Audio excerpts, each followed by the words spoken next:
भारत में मारुति सुजुकी के 40 साल पूरे। प्रधानमंत्री मोदी ने कहा कि इलेक्ट्रिक वाहनों से हो रही साइलेंट क्रांति।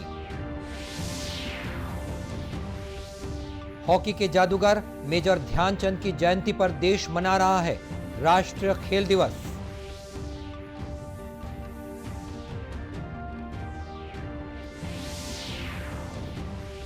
देश भर में लग चुके 211 करोड़ 91 लाख से अधिक कोरोना रोधी टीके। अभियान अभी भी जारी।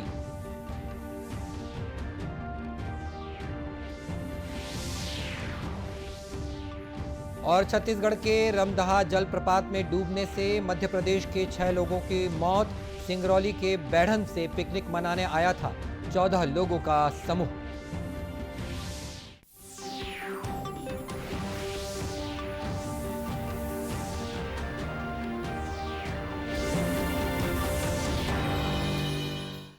नमस्कार, आप देख रहे हैं दूरदर्शन समाचार। मैं हूं मनीष अहलुवालिया और अब समाचार विस्तार से। मारुति सुजुकी की उपस्थिति के 40 वर्ष पूरा होने के अवसर पर गुजरात में गांधीनगर के महात्मा मंदिर में आयोजित एक समारोह में प्रधानमंत्री नरेंद्र मोदी शामिल हुए। कार्यक्रम को संबोधित करते हुए प्रधानमंत्री ने कहा कि सरकार देश में इलेक्ट्रिक वाहनों के निर्माण को बढ़ावा देने के लिए कई तरह की रियायतें दे रही है। साथ ही उन्होंने कहा कि देश में बड़ा बदलाव लाने के लिए इलेक्ट्रिक वाहन साइलेंट क्रांति कर रहा है। खासियत ये होती है वो साइलेंट होते हैं। 2 पहिया हो या 4 पहिया, वो कोई शोर नहीं करते। ये साइलेंस केवल इसकी इंजीनियरिंग का ही नहीं, बल्कि ये देश में एक साइलेंट रिवॉल्यूशन के आने की भी शुरुआत है। आज लोग प्रधानमंत्री ने जलवायु परिवर्तन से निपटने में इलेक्ट्रिक वाहनों की उपयोगिता पर जोर देते हुए वर्ष 2030 तक स्थापित इलेक्ट्रिक क्षमता का 50% गैर जीवाश्म ईंधन से हासिल करने की भारत की प्रतिबद्धता दोहराई। इलेक्ट्रिक व्हीकल इकोसिस्टम में सप्लाई और डिमांड दोनों पर तेजी से काम कर रहे हैं। सरकार इलेक्ट्रिक व्हीकल के खरीदारों को कई तरह के इंसेंटिव दे रही है ताकि डिमांड में तेजी आए। इनकम टैक्स में छूट से लेकर लोन को आसान बनाने जैसे कई कदम उठाए गए हैं जिससे इलेक्ट्रिक व्हीकल्स की मांग बढ़े।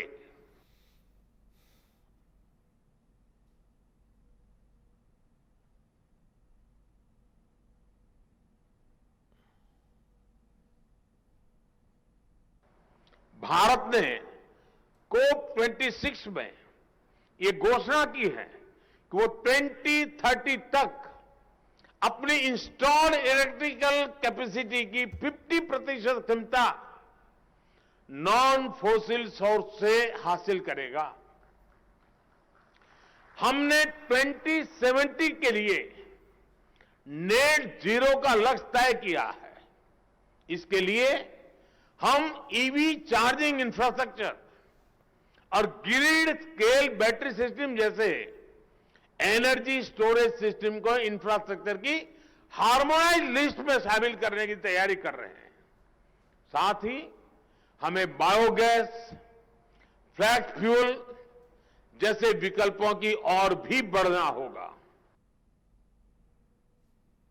और इस अवसर पर प्रधानमंत्री ने गुजरात के हसलपुर में इलेक्ट्रिक वाहनों की बैटरी निर्माण संयंत्र और हरियाणा के खरखौदा में वाहन निर्माण संयंत्र की वर्चुअली रूप से आधारशिला रखी।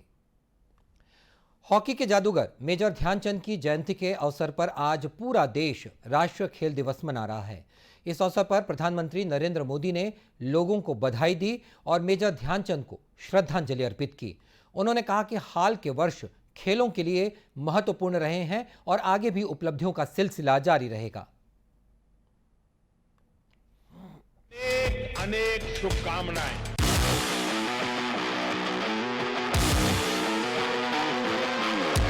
आज के ही दिन हमें मेजर ध्यानचंद के रूप में एक महान स्पोर्ट्स पर्सन मिले थे। अपनी फिटनेस, स्टेमिना और हॉकी स्टिक से दुनिया को उन्होंने मंत्र मुग्ध कर दिया। साथियों, आज का ये दिन हमारे उन युवा खिलाड़ियों को बधाई देने का भी है जो निरंतर दुनिया के मंच पर तिरंगे की शान को नई बुलंदी दे रहे हैं। प्रदेश में भी मुख्यमंत्री भूपेश बघेल ने राष्ट्रीय खेल दिवस पर प्रदेशवासियों, खिलाड़ियों और खेल प्रेमियों को बधाई और शुभकामनाएं दी हैं। श्री बघेल ने हॉकी के जादूगर मेजर ध्यानचंद के योगदान को भी याद किया। जांजगीर के मेजर ध्यानचंद हॉकी मैदान से सद्भावना रैली निकाली गई। रैली में हॉकी खिलाड़ी बड़ी संख्या में शामिल हुए। इस दौरान पूर्व हॉकी खिलाड़ी दिनेश शर्मा भी मौजूद रहे। उन्होंने मेजर ध्यानचंद की उपलब्धियों को याद करते हुए कहा कि मेजर ध्यानचंद भारत के रत्न थे। देश के गौरव मेजर ध्यानचंद को याद करके उनका नमन किया गया। मेजर ध्यानचंद का जो जीवन है, उनके जीवन पर प्रकाश डाला गया। मेजर ध्यानचंद ने 3 बार भारत देश को ओलंपिक में पदक दिलाया। उसका विस्तार से विवरण यहाँ पे हुआ। सभी खिलाड़ियों को मेजर ध्यानचंद के खेल जीवन के अनुशासन, उनके कठिन परिश्रम, उनके दृढ़ इच्छा शक्ति, उनके आत्मविश्वास के बारे में यहाँ पर जानकारी दी गई। और इस बारे में हॉकी खिलाड़ी संजना साहू ने कहा कि मेजर ध्यानचंद हमारे आदर्श हैं और हम उन्हें ही याद करके पूरी निष्ठा के साथ खेल के लिए पूरी तरह समर्पित हैं। उनकी जयंती के अवसर पर ये राज्य खेल दिवस मनाया जाता है और उनको देखकर हमको बहुत प्रोत्साहन मिलता है। उनको देख के हमको आगे बढ़ने को हम प्रेरित होते हैं उनको देख के, और बस उन्हीं को याद करके हम हॉकी खेलते हैं। और इस कार्यक्रम के दौरान 50 प्रतिभाशाली खिलाड़ियों का सम्मान किया गया। साथ ही मेजर ध्यानचंद के खेल जीवन पर एक संगोष्ठी का आयोजन भी किया गया। राष्ट्रव्यापी कोविड टीकाकरण अभियान के अंतर्गत अब तक 211 करोड़ 91 लाख से अधिक टीके लगाए जा चुके हैं। स्वास्थ्य मंत्रालय ने बताया कि पिछले 24 घंटों में 24,77,000 से अधिक टीके लगाए गए। इस दौरान 7,000 से अधिक लोगों में संक्रमण की पुष्टि हुई है और करीब 9,000 रोगी स्वस्थ हुए हैं। वर्तमान में 84,931 रोगियों का इलाज चल रहा है। स्वस्थ होने की दर 98.62% है। देश में अब तक 88 करोड़ 52 लाख से अधिक सैंपल्स की कोविड जांच की जा चुकी है। छत्तीसगढ़ में पिछले 24 घंटों में कोरोना के 48 व्यक्ति संक्रमित पाए गए हैं। प्रदेश में कोरोना संक्रमण की दर लगभग 1.96% रही। प्रदेश के 9 जिलों में 1 से 20 के मध्य कोरोना सक्रिय मरीजों की संख्या रही, तो वहीं प्रदेश के 11 जिलों में कोरोना संक्रमित पाए गए और शेष जिलों से कोरोना का कोई भी नया मामला सामने नहीं आया है। खास बात यह रही है कि पिछले 24 घंटों के दौरान प्रदेश में किसी भी कोरोना संक्रमित व्यक्ति की मृत्यु नहीं हुई है। कोरिया जिले के रमदहा जलप्रपात में मध्य प्रदेश की सिंगरौली जिले के बैढ़न से पिकनिक मनाने आए 14 लोगों में से 6 लोगों की नहाने के दौरान मौत हो गई। डूब रहे व्यक्तियों द्वारा आवाज दिए जाने पर पास में काम करने वाले ने किसी तरह 2 लोगों को बाहर निकाला, लेकिन 6 लोग पानी में डूब गए। घटना की जानकारी मिलने के बाद कोटाडोल पुलिस और प्रशासन की टीम मौके पर पहुंची और ग्रामीणों की मदद से 2 लोगों के शव निकाले गए। देर रात होने के कारण रेस्क्यू को विराम दिया गया और दूसरे दिन सुबह से ही आपदा प्रबंधन की टीम ने रेस्क्यू फिर से शुरू कर 3 घंटे की कड़ी मशक्कत के बाद जलप्रपात से 3 मृतकों के शव को बाहर निकाला। इस घटना के बारे में मदद करने गए स्थानीय युवक ने दूरदर्शन से बातचीत में बताया कि पिकनिक मनाने आए लोग जलप्रपात में नहाने उतरे और इस दौरान यह हादसा हो गया। तो यहाँ उन लोग आए, पहले नहा रहे थे, फिर खाना वाना खाने के बाद फिर गए नहाने के लिए। इसके बाद हम लोग ऊपर में काम कर रहे थे, अचानक इनको देखे तो इन लोग बचाव कर रहे थे। तो वहाँ से हम लोग फिर रस्सी तो कुछ था अपने पास नहीं, और क्या कहते बाँस वाँस का भी कुछ व्यवस्था नहीं हुआ था।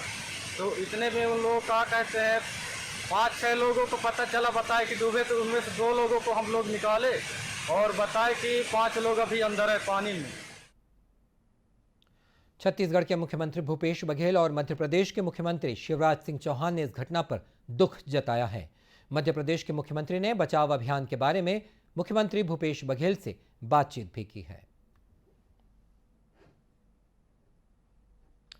जांजगीर चांपा पुलिस ने एक अभियान चलाकर धारदार चाकू, छुरी और प्लास्टिक लाइटर गन जैसी चीजों की एक खेप जब्त की है। ये जब्ती नाबालिग लड़कों और कम उम्र के युवकों से की गई। ये सामान ऑनलाइन शॉपिंग वेबसाइट से मंगाया गया था। जांजगीर चांपा के अतिरिक्त पुलिस अधीक्षक अनिल सोनी ने बताया कि ऑनलाइन शॉपिंग साइट से मंगाए गए धारदार 41 नग बटन चाकू, छुरी और 1 नग प्लास्टिक लाइटर गन को नाबालिग लड़के और युवाओं से जब्त किया गया है। शॉपिंग साइट्स जैसे फ्लिपकार्ट, स्नैपडील और अन्य शॉपिंग साइट्स है, उसके माध्यम से धारदार और बटन वाले चाकू मंगाते हैं। उनके संबंध में पुलिस अधीक्षक महोदय द्वारा निर्देशित किया गया। तो उनके निर्देश पर साइबर टीम के द्वारा अभियान चलाकर, एक विशेष अभियान चलाकर जो शॉपिंग साइट्स हैं उनसे इनकी जानकारी प्राप्त की गई और फिर उनसे संपर्क कर ये जो चाकू, धारदार चाकू, बटन वाले चाकू हैं, इस प्रकार के जो हथियार पाए गए उनको जब्त किया गया है। और ज़्यादातर इसमें नाबालिग और युवा वर्ग के थे, तो उनके पेरेंट्स से संपर्क किया गया। उनकी जो चाकू जो मंगाए थे उनकी काउंसलिंग की गई, उनके पेरेंट्स जो हैं उनको भी समझाइश दी गई है। और इस बारे में अतिरिक्त पुलिस अधीक्षक ने जानकारी देते हुए बताया कि नाबालिग लड़कों, युवाओं और उनके परिजनों को भी इस जब्ती की जानकारी दे दी गई है। भारत पाकिस्तान के बीच खेले गए क्रिकेट मुकाबले में भारत को जीत मिली है। इस जीत का जश्न रायपुर की सड़कों पर भी देखने को मिला। रायपुर के जयस्तंभ चौक पर लोगों ने जीत का जश्न मनाया।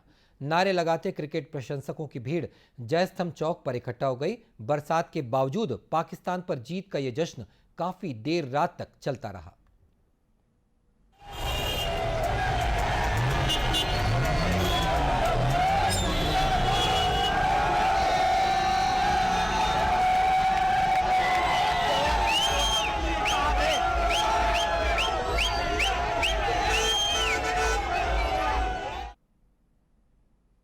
और जीत के इस जश्न की वजह से चौराहे पर ट्रैफिक जाम की स्थिति भी बनी। ऐसे में आसपास के 2 थानों से फोर्स बुलानी पड़ी। इसके बाद भीड़ को पुलिस काबू करते नजर आई। छत्तीसगढ़ के मुख्यमंत्री भूपेश बघेल ने भी ट्विटर के जरिए इंडियन टीम को बधाई दी है। उन्होंने ट्विटर पर लिखा, जय हो, हार्दिक बधाई। स्वास्थ्य मंत्री टीएस सिंहदेव ने भी लिखा कि wonderful game of cricket, team India को बधाई, एक ब्रिलियंट जीत पाकिस्तान के खिलाफ। वाकई एक ब्रिलियंट जीत रही।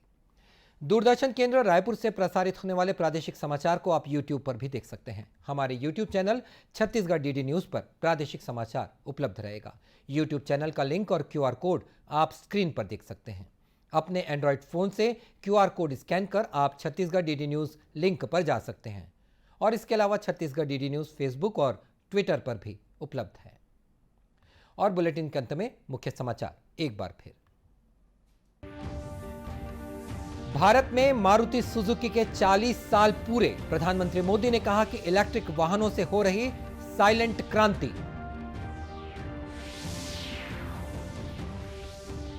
हॉकी के जादूगर मेजर ध्यानचंद की जयंती पर देश मना रहा है राष्ट्रीय खेल दिवस।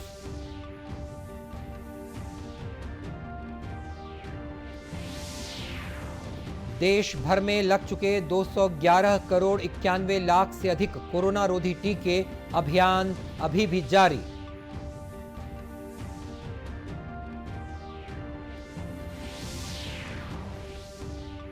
और छत्तीसगढ़ के रमदहा जलप्रपात में डूबने से मध्य प्रदेश के 6 लोगों की मौत।